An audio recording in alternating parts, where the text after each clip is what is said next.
Bernie and Sid, happy 1 year anniversary. 1 year? Are you guys sick of each other yet? Nah, they can't be. They love each other. They're both what? Funny, smart, charming, charismatic, handsome. bald. Bald. Very important. Bald is good. Bald is beautiful.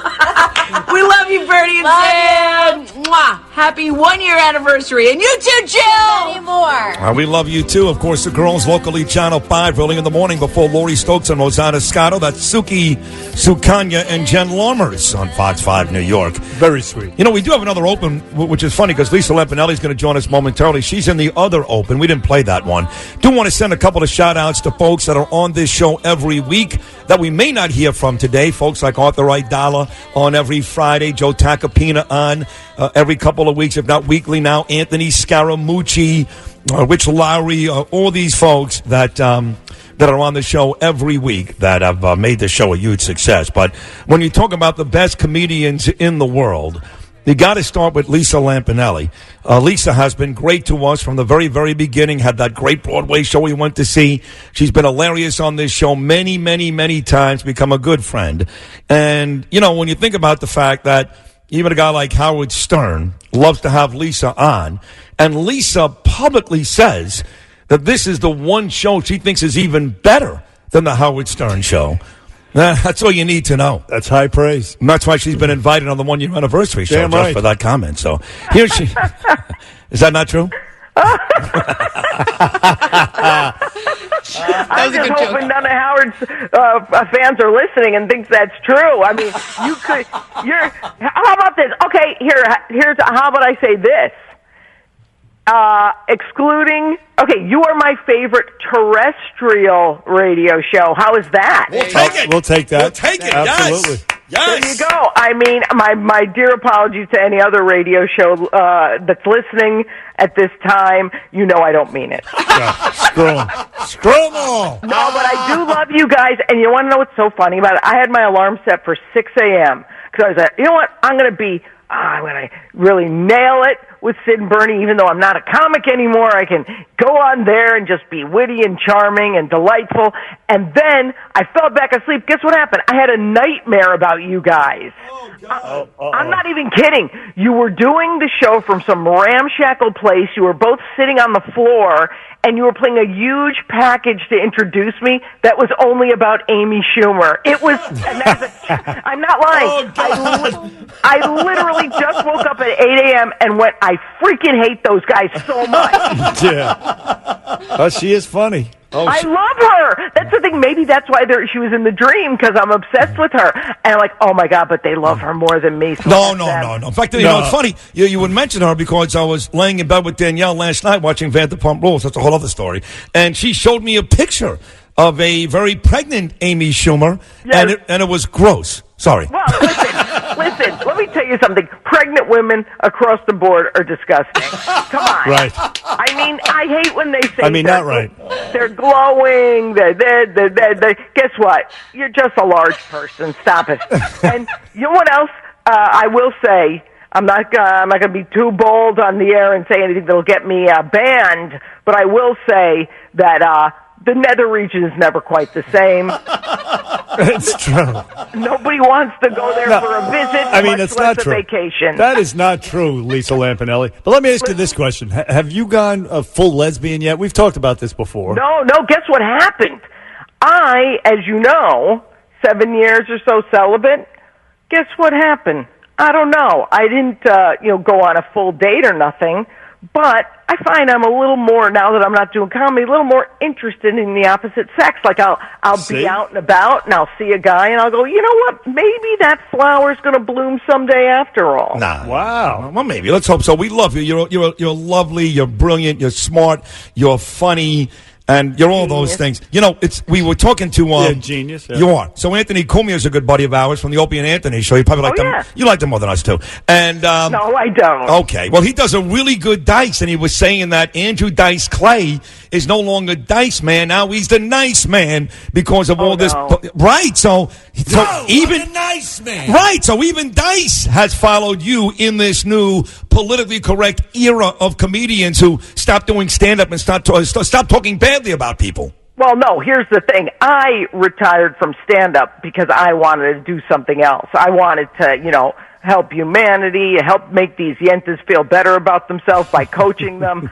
But, Dice just changed his persona, which is fine. You get to do what you want. But you know what? If I was still doing stand-up, I'd still be calling everybody the C word and this word and the other. Of course. So I didn't change who I was as a human. I kind of was just like, I need a different venue in which to have a life purpose. So, you know what? Hey, put it this way. The day I go broke, you may see me flying into the nice gal. Who knows? Oh, yes. You still have No. I think everything's going well. Everything took off. Thanks for asking. I'm really appreciative.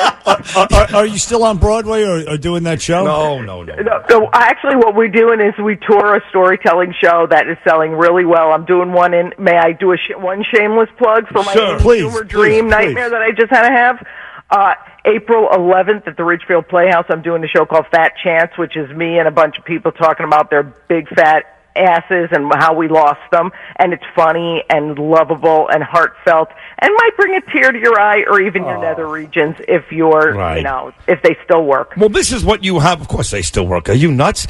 This is what you've devoted your life to, Lisa. You decided to become a life coach and help people because you went through so much, on a serious note, emotionally, losing all the weight, and you decided to do that. So while we have that subject on the line here, how are you doing with that?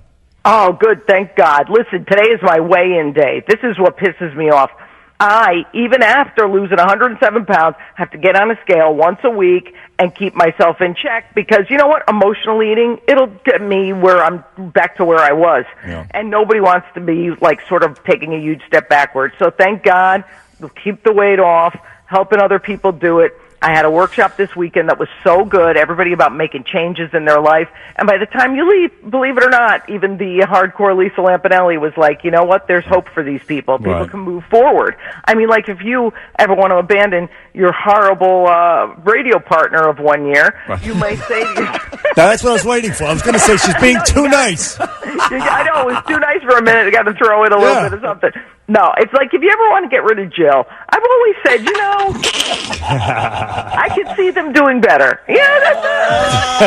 We've been thinking about that. Great. I joke, of course. I love Jill because she's the one who harassed me into not just calling in and doing a plug little recording. I freaking got to come on live. Well, because you're hilarious. Because I'm your friend, too. I really love you guys. You love you really, really have been good to me.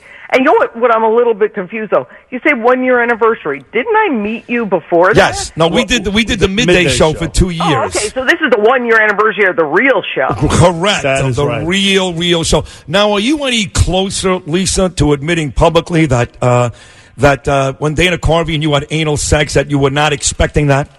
Dana Carvey, with him, I was looking for it. Oh, God. With him, it was like, hey, Dana, put it there, that kind of thing.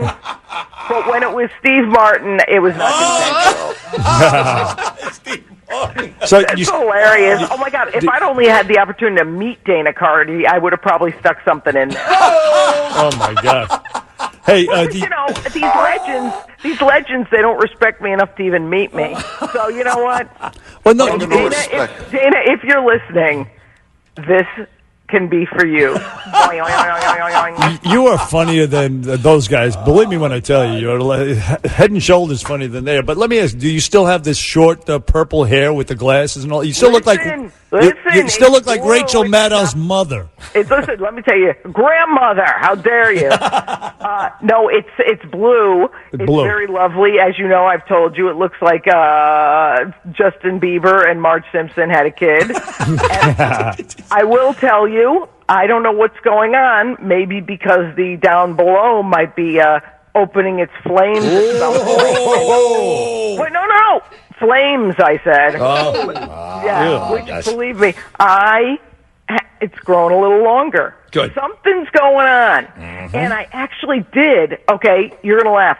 I'm not doing the show Dancing with the Stars, but I'm doing a little dance competition for a charity that's very close to my heart in Connecticut, where I have to do a very feminine dance, and I'm like even wearing a dress. Oh, wow. And Look like at I'm this. being a girl, I bought a wig. There's something going on, guys. There is. Yeah. So you know what I think it is? It's stepping back from stuff I didn't want to do anymore, and now I'm getting a chance to be myself. Awesome. So last night, I'm like, instead of sitting here looking at softball bats and stuff, I'm actually looking at wigs and dresses. There's something going on with Look at you. I love it. You're going to be putting on lipstick and stuff. Soon. Oh, disgusting. How dare you? No, Don't get crazy. Listen, if anybody wants to see Lisa Lampanelli dance, they can come. I got the day before Mother's Day, I'm doing a thing called Dancing with Our Stars for the Center for Family Justice that helps women victims of domestic violence. Go online and find a ticket to that and see me dance like freaking. Oh, it's like you're watching Julianne Hough and Derek Hough in one, which Look basically at they this. are the same person. Look at this. What a great cause. And one more time, Lisa, on the way out, for the people who want to see that show coming up, when is it? Where is it? One more time. Yeah, it's called Fat Chance at the Ridgefield Playhouse in Ridgefield, Connecticut. It is at ridgefieldplayhouse.org. And real quick, to book some workshops with me or life coaching or group coaching, go to lisalampanelli.com. And you know what? I'm very grateful you guys called me, and I'll tell you why. Because it's good to know I still got buddies in radio that stand behind me despite abandoning Lisa Lampanelli, Queen of Mean. Well, we love you. Thank Damn you right. for all the laughs. Thank you for your loyalty and friendship. It means a lot to us, seriously. So continued success, and Bernie and Sid love you. Thank you, Lisa. We I do. love you. Happy anniversary. Thank you you, very much, sweetheart. Lisa. The great Lisa Lampanelli.